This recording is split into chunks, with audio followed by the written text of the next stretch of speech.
बच्चों, स्वागत है मेरे नए वीडियो में। और आज के इस वीडियो में हम लोग क्लास 12 का लेसन नंबर 2 केमिस्ट्री का, जिसका नाम है विद्युत रसायन के एक नए टॉपिक के बारे में हम लोग पढ़ेंगे। और आज का जो हमारा टॉपिक है वो इलेक्ट्रोड, इलेक्ट्रोड विभव, इन सारी चीज़ों से रिलेटेड होगा। ठीक है, तो चलिए हम लोग स्टार्ट करते हैं। इलेक्ट्रोड क्या होते हैं? तो देखिए, इलेक्ट्रोड किसे कहते हैं? जब किसी धातु की प्लेट को, धातु की प्लेट कहिए या छड़ कहिए, ठीक है, धातु के लवण के जलीय विलयन में रखा जाता है तो धातु की प्लेट पर आवेश उत्पन्न हो जाता है तथा विलयन में समान मात्रा में विपरीत आवेश उत्पन्न हो जाता है। इस प्रकार के धातु की प्लेटों को इलेक्ट्रोड कहा जाता है। इलेक्ट्रोड दो प्रकार के होते हैं, एनोड और कैथोड। जैसे मान लीजिए जब हम लोग सेल बनाने जाते हैं तो सेल में क्या होते हैं, दो धातु की छड़ें ली जाती हैं। जब विद्युत अपघटन का प्रोसेस किया जाता है, मान लीजिए ये कोई विद्युत अपघट्य पदार्थ उसको कह सकते हैं, जो धातु का लवण है। यहाँ पे हमने दो प्लेटें लगा रखी है धातु की, और ये चीज याद रखना है कि ये जिस धातु की प्लेट है, ये जो लवण होगा इसमें कोई लवण भरा गया है, ये जो जलीय विलयन है ना, कोई लवण है। अब ये किस टाइप का लवण है? तो ये दोनों छड़ें जिस धातु की हैं उसी धातु का लवण है।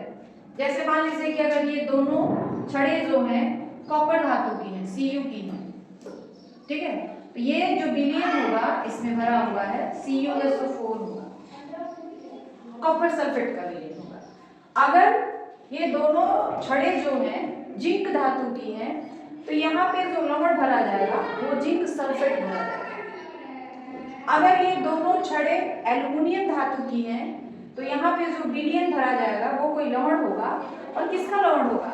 जिस धातु की ये छड़ें हैं उसी धातु का लवण भी होना चाहिए।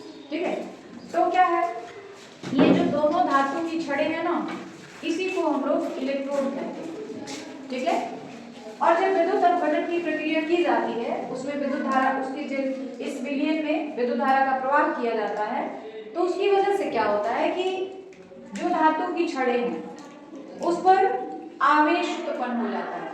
ठीक है, और जो आवेश उत्पन्न होता है उतनी ही मात्रा में विपरीत आवेश इस विलयन में आ जाता है।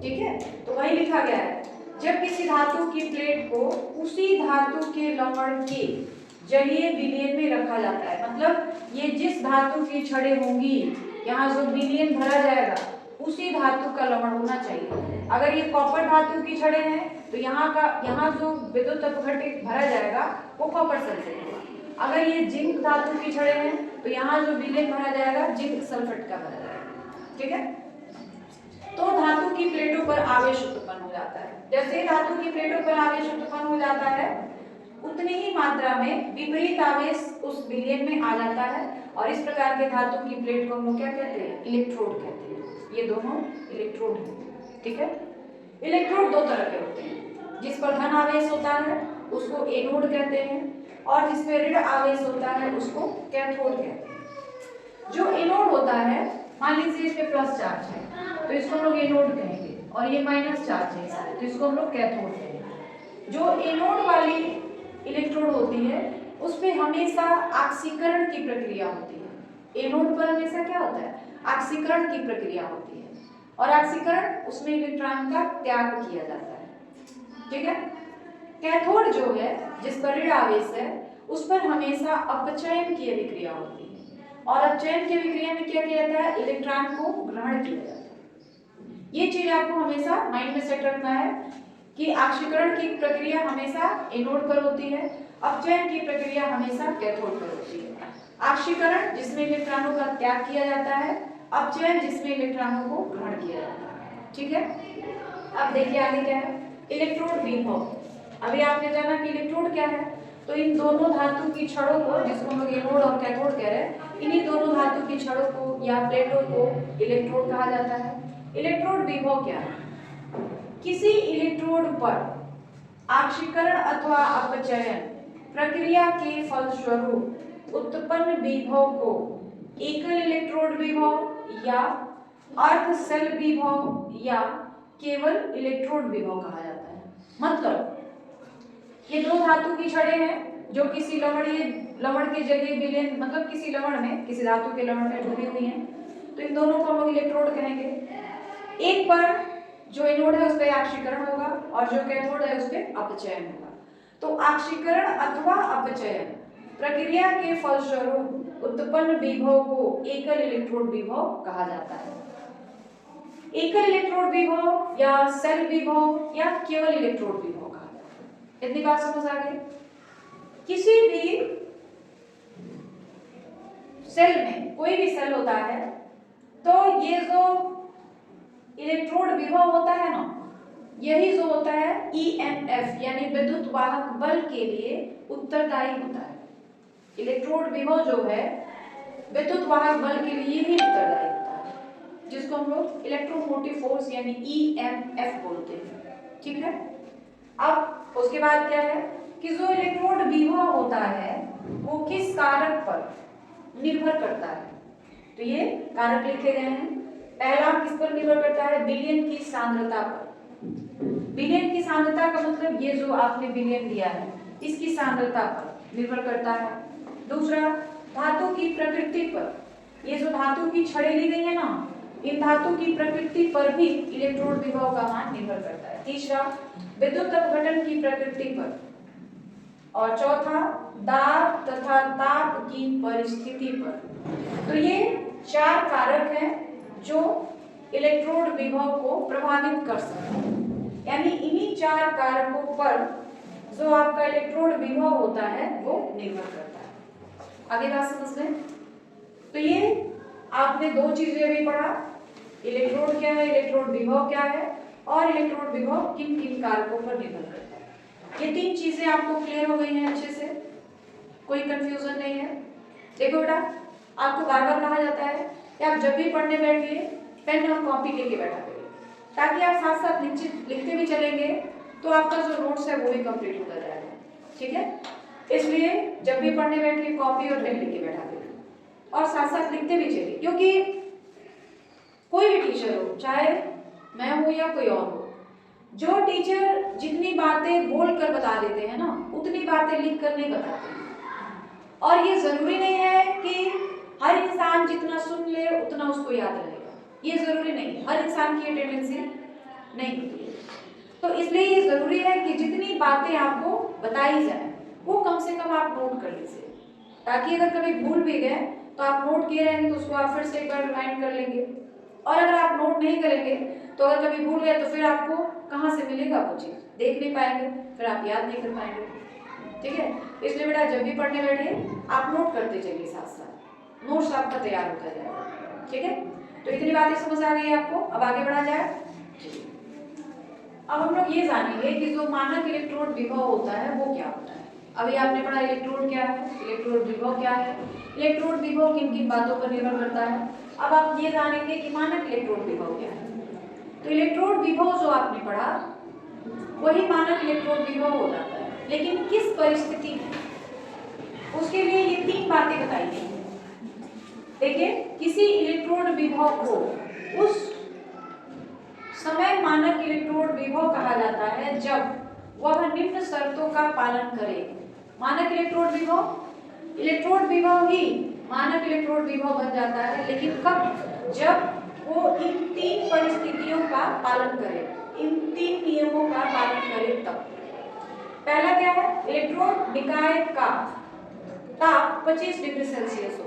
मतलब जब हम लोग मानक इलेक्ट्रोड विभव को मेजर कर रहे हैं तो उस समय जो तापमान हो वो 25 डिग्री सेल्सियस, यानी 25 डिग्री सेल्सियस पर जो इलेक्ट्रोड विभव मापा जाएगा उसी को हम लोग क्या कहेंगे? मानक इलेक्ट्रोड विभव कहेंगे। ठीक है।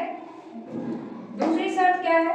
इलेक्ट्रोड निकाय में उपस्थित विलयन का सांद्रण 1 मोल प्रति लीटर हो। जो आपने विलयन यूज किया है, जैसे ये हमारा विलयन है जो किसी धातु का लवण है, इसमें हमने 2 इलेक्ट्रोड हीटर्स लगा दिया है, एक को हम लोग कहेंगे एनोड और एक को हम लोग कहेंगे कैथोड। जिसपे प्लस चार्ज है उसको एनोड, जिसपे माइनस चार्ज है उसको कैथोड। एनोड पे आक्षीकरण और कैथोड पे अपचयन, ये बातें तो क्लियर है। तो इलेक्ट्रोड निकाय में उपस्थित विलयन का सांद्रण, यानी ये जो विलयन है इसमें जो भरा गया है इसका सांद्रण, सांद्रण का मतलब आपको पता है मात्रा, सांद्रण का मतलब आपको पता है मात्रा होता है।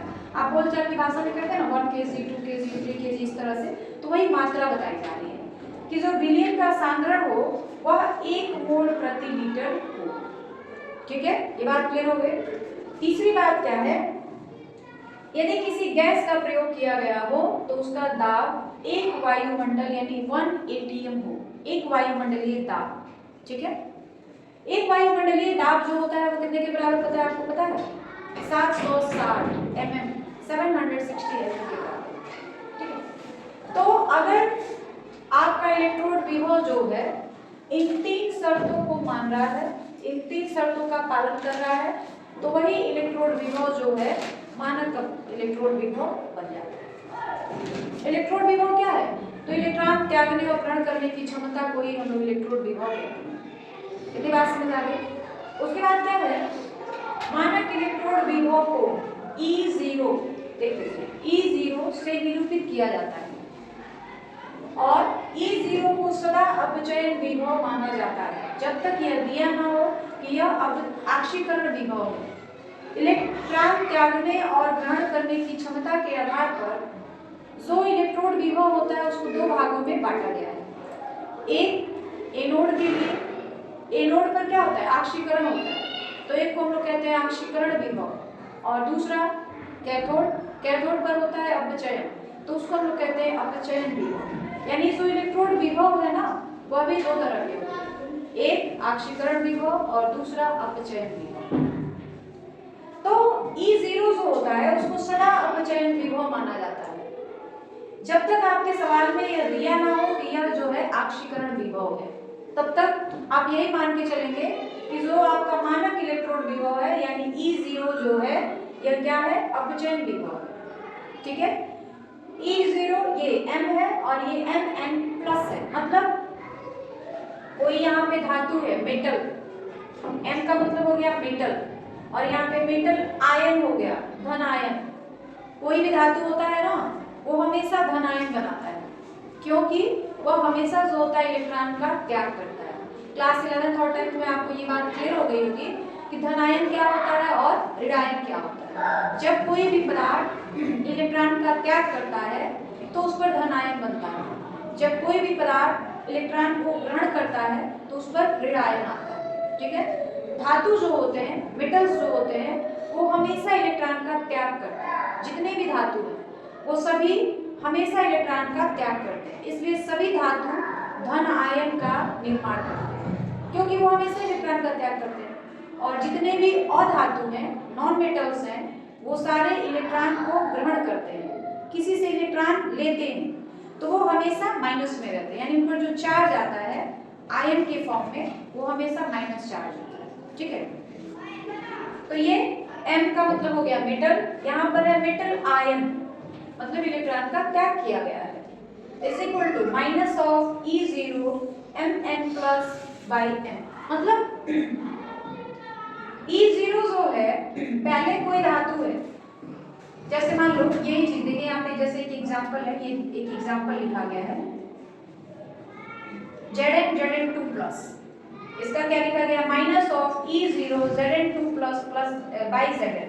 मतलब ये है ना Zn पहले 2+ के फॉर्म में था, यानी Zn जो है वो पहले 2 इलेक्ट्रॉन त्याग कर चुका है, अब त्याग कर चुका है तो 2+ चार्ज है उसके ऊपर।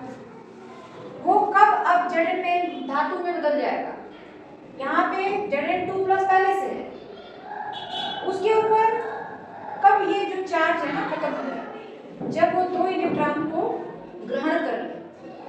ये Zn2+ है, जब ये 2 इलेक्ट्रॉन को ग्रहण करेगा ना तो इसके ऊपर माइनस माइनस चार्ज आ जाएंगे, या आप इसको ऐसे लिख सकते हैं 2